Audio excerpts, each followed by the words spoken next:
Yaratgan egam istagan narsalarimni odamlar hisobidan emas, harom yo'llar bilan emas, sening rozi bo'ladigan yo'llaring bilan menga yaqinlashtirgin.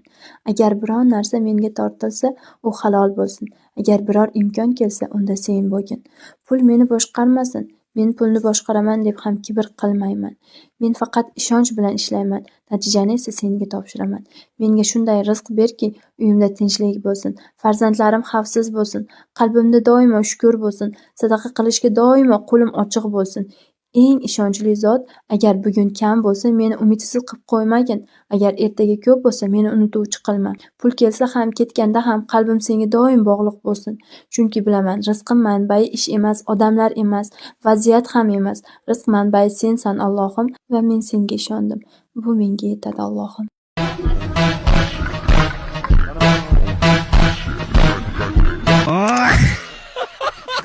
Fatatita fatatita fatatita fatata gitu. Fatatita fatatita fatatita fatata. О, ну да, это я. Как я докатился до жизни такой? Oh my god. No. Hech qachon o'zingizni hokisor ko'rsatmang odamlarga. Hech qachon. Gordiy turing odamlarning oldida. Bir narsa qilarmikin deb egilmang. Gordiy turing. Allohga egiling.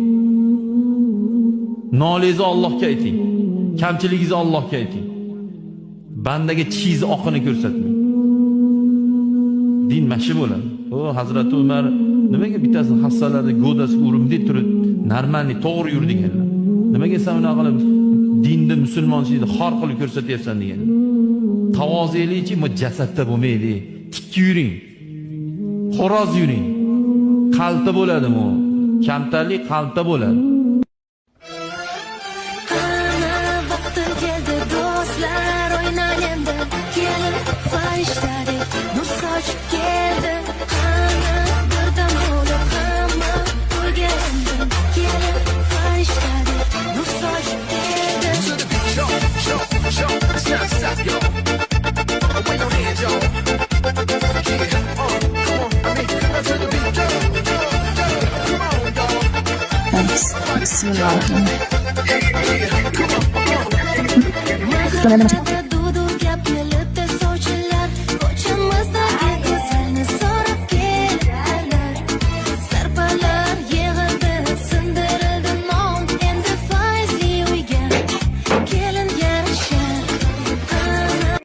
O'rtoqlar, bilasizlarmi? Biz onalar haq zamonda bola bo'ldik. Bolalarni shaxsiy chegarasi bor zamonda esa mana ona bo'ldik. Voy qaynonalar haq zamonda kelin bo'ldik. Kelinlar shaxsiy chegarasi bor, o'zi uchun yashaydigan zamonda mana qaynona bo'lay deb turibmiz. Endi nima deysizlar bunga? O'laymi, qolaymi?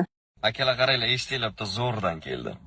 Shunday kunlar keladi, cho'ntak pulga to'ladi, omonatli eng zo'r bank xotiningiz bo'ladi. Siringizni bilgan ham, boringizni shilgan ham, duoyingiz qilgan ham xotiningiz bo'ladi. Otangizga koyitgan, egri yo'ldan to'yitgan, farzand bilan boyitgan xotiningiz bo'ladi. Tepkingizga yaragan, bolangizga qaragan, oq yuvib, oq taragan xotiningiz bo'ladi.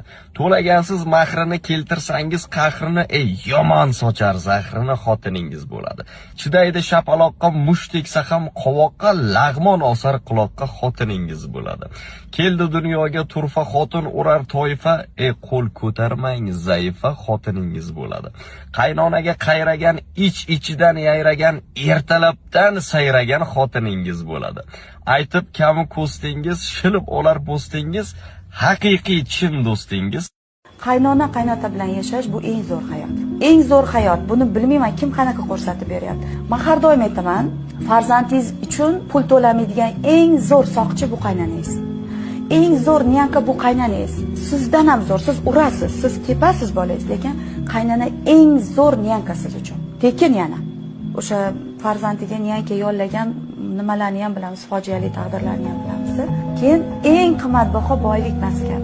Men har safar qaynonamdan duo olganimda shunchalik e'zoz darajam, shunchalik daromadim oshadi. Har safar qaynonamdan, qaynotamdan duo olsam, menga shunchalar zo'r bo'ldi. Chunki bizning ustozlarimiz shunaqa o'rgatgan. Va biz shu yo'l eng zo'r yo'l deb o'ylaymiz.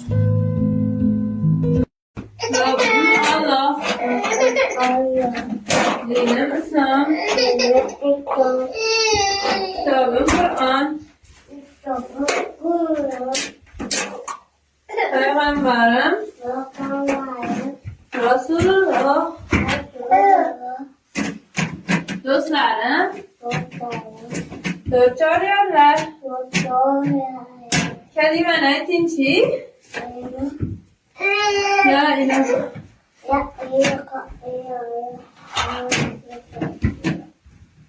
Barakalla. Rabbis kim? Diniz nima? Kitabis? Payg'ambariz?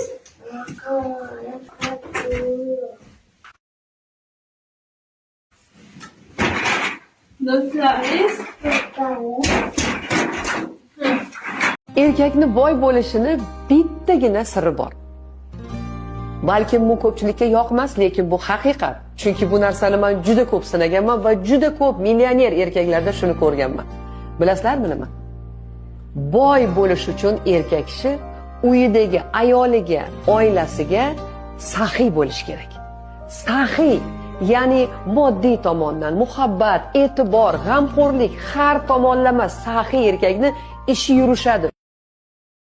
Ikkita yo'l bor edi. Yo bu yoqqa, men dedim uchaman.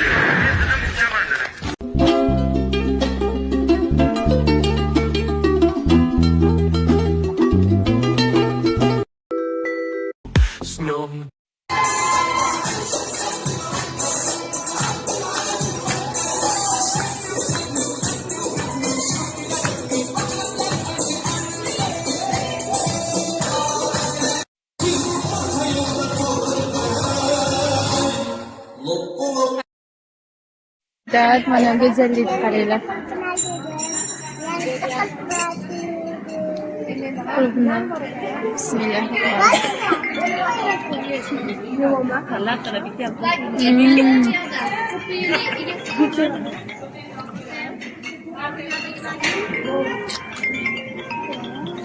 Gulchalar.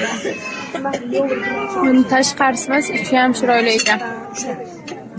Bismillahirrahmanirrahim. Shuni ham qaranglar. Мороженое крем.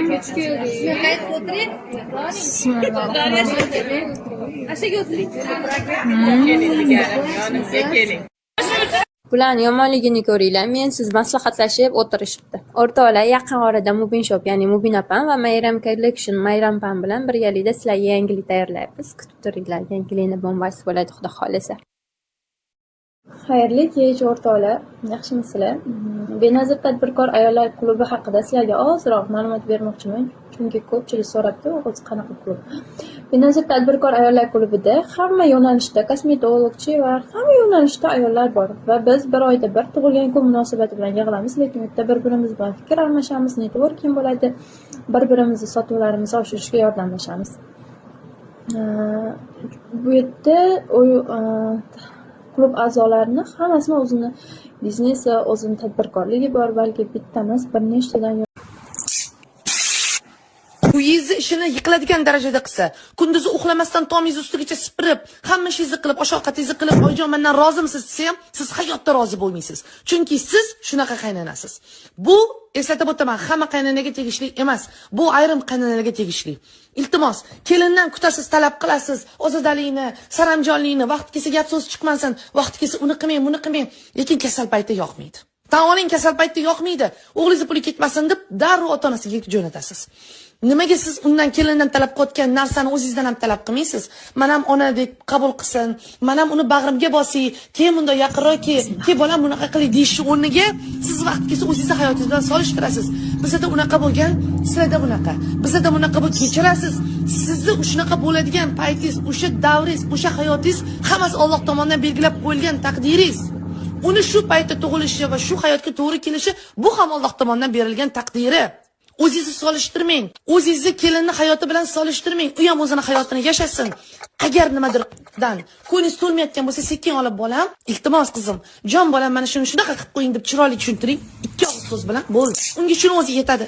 Bag'ringizga oling, bolam bo'tam qiling, keyin u ham sizni onadek hurmat qiladi. Qars ikki qo'ldan chiqadi. Men aytaman, kelin bo'lish qiyin emas, qaynona bo'lish qiyin. Chunki qaynona vaqti kelsa oilani gullatib yuboradi, vaqti kelsa oilani barbod qilib yuboradi.